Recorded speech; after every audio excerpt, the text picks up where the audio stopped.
अब हम photo electric effect को समझेंगे। जब भी उच्च आवृत्ति की प्रकाश किरण किसी धातु की यानी मेटल के प्लेट पर गिरती है तो इस धातु की प्लेट से इलेक्ट्रॉन इमिट करते हैं, यानी कि इलेक्ट्रॉन बाहर निकलते हैं। इसी घटना को कहते हैं फोटो इलेक्ट्रिक इफेक्ट। और जो ये उच्च आवृत्ति की प्रकाश किरण होती है, या तो गामा होना चाहिए, एक्स होना चाहिए, यूवी होना चाहिए, यानी कि हाई फ्रीक्वेंसी की प्रकाश किरण होना चाहिए। जो प्रकाश आते हैं ये प्रकाश फोटोन के रूप में आते हैं, यानी फोटोन का मतलब होता है एनर्जी बंडल। एनर्जी बंडल होती है। एनर्जी बंडल कहने का मतलब ये हो रहा है कि प्रकाश की किरण जाती है ऊर्जा के छोटे छोटे पैकेटों के रूप में आती है। और यहाँ पे जो एनर्जी की मात्रा होती है E equal to H F होती है। और यहाँ पे एच एच बराबर होता है प्लैंक्स कांस्टेंट।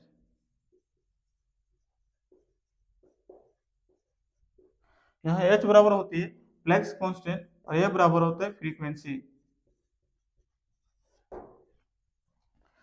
ये जो प्रकाश की किरण है एक निश्चित फ्रीक्वेंसी से कम इलेक्ट्रॉन को उत्सर्जित नहीं करेगा, यानी कि प्रकाश की न्यूनतम फ्रीक्वेंसी जिस पर इलेक्ट्रॉन बाहर निकल जाता है उसे कहते हैं थ्रेशोल्ड फ्रीक्वेंसी।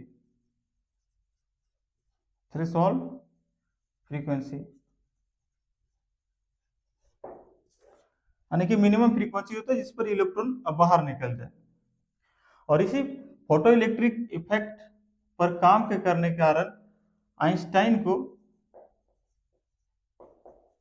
1921 में नोबेल प्राइज दिया गया था। ये फिजिक्स में दिया गया था।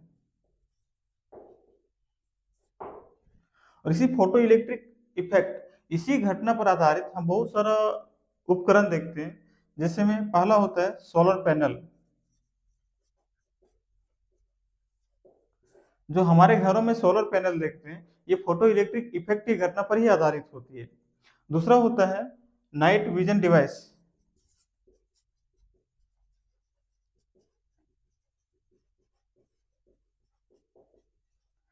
जो सेना के जवान रात में गश्ती के दौरान दुश्मनों की एक्टिविटी को देखने के लिए जिस उपकरण का उपयोग करते हैं उसे कहते हैं नाइट विजन डिवाइस। और इसमें फोटो इलेक्ट्रिक इफेक्ट की घटना होती है। और तीसरी जो होती है ये होता है ऑटोमेटिक डोर। ऑटोमेटिक डोर में फोटो इलेक्ट्रिक इफेक्ट की घटना का ही प्रयोग किया जाता है।